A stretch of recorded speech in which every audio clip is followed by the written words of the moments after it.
Приветствую на канале. С вами Алекс Моторный. На связи Харьков.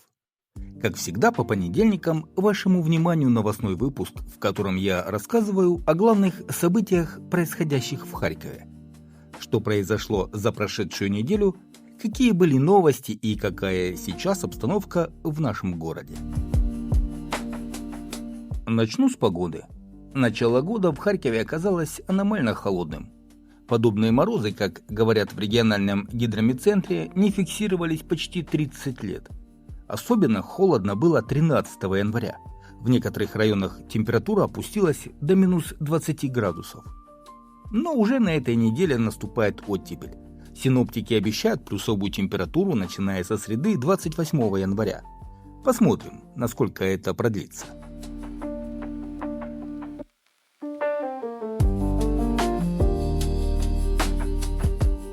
Что касается обстановки в Харькове, то самая тревожная новость недели – это массированная атака дронов «Шахед-Герань» в ночь на 25 января.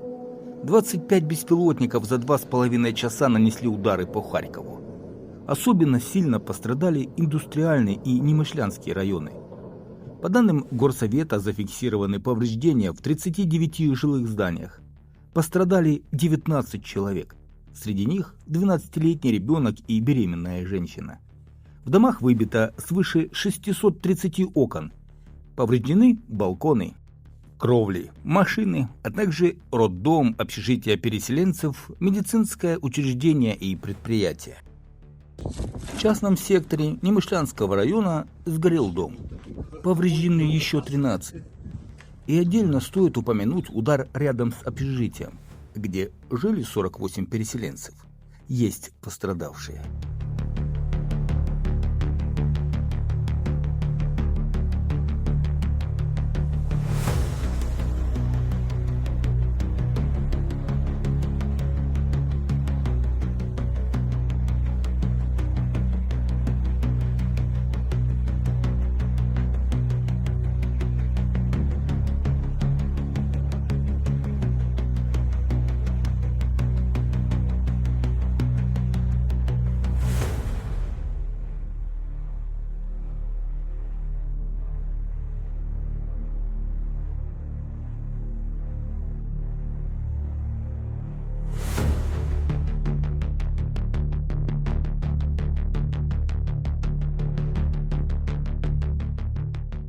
Атаки продолжились и днем. В 8:55 снова удар по индустриальному району.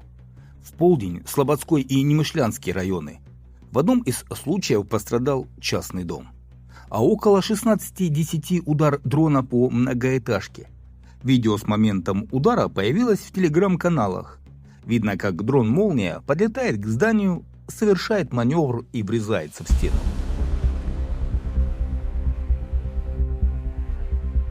Взрыв, выбитые окна и, к сожалению, ранена 79-летняя женщина.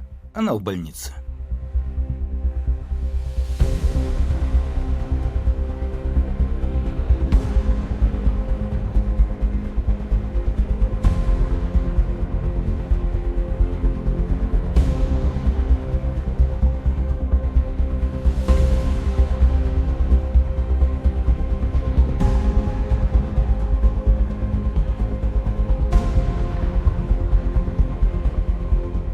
Двадцать 5 января еще один БПЛА «Молния» попал в жилой комплекс «Пташка», расположенный на территории Журавлевского гидропарка.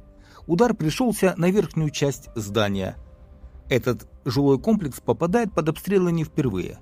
В начале полномасштабной войны он уже подвергался обстрелам. А это кадры того, как российский военный FPV-дрон уничтожил коммунальный мусоровоз в Русской Лозовой. Водитель и грузчик успели покинуть машину и не пострадали. Этот инцидент произошел во время уборки улицы. На фоне разрушений есть и хорошие новости. Коммунальщики, которые устраняют последствия атак, получат доплаты. По решению правительства с января им будут начисляться выплаты в размере 20 тысяч гривен. Деньги поступят уже в феврале. Это касается энергетиков, ЖКХ и железнодорожников.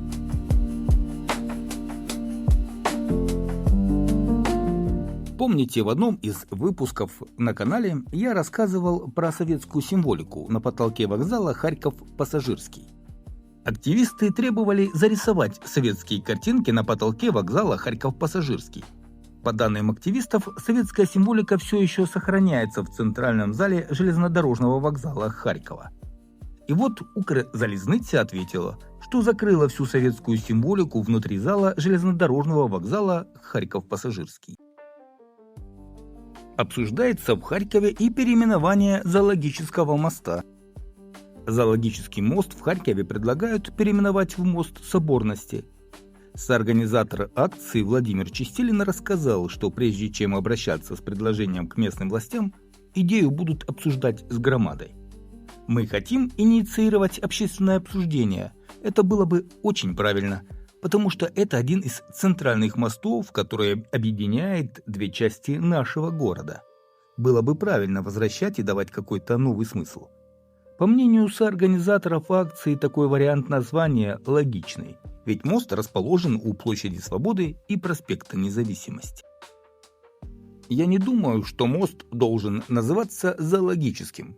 Зоопарк не главная наша победа. Это название возникло в 2012 году перед Евро, когда Кернес пытался территорию как-то упорядочить и построить новый мост. Возникло название «Зоологический», в народе он назывался «Мост любви». Мы видим замки на этом мосту. Пара приходила и соединялась. Это действительно такой мост целостности, единения и свободы и в человеческих, и межгосударственных отношениях, рассказал соорганизатор акции Владимир Чистилин. В Харькове откладывают демонтаж советской символики с фасада Горсовета. Харьковский городской совет имеет готовый проект демонтажа советской символики, однако работы пока не начинают. Причина – постоянные обстрелы города и приоритет восстановления критической инфраструктуры. Ну а сегодня, как видите, мы едем с вами по Алексеевке.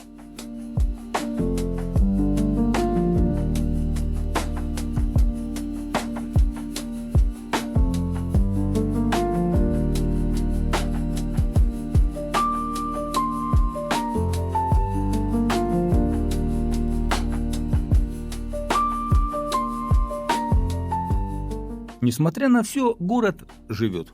По данным департамента, в Харькове работает более 3600 торговых предприятий. Только в прошлом году открылись 127 магазинов, 13 аптек, гипермаркеты электроники. Восстановилось около 85-90% супермаркетов и торгово-развлекательных центров. С рынками ситуация чуть сложнее. Активность на них пока невысокая.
Харьковский метрополитен всегда отличался своей эстетикой.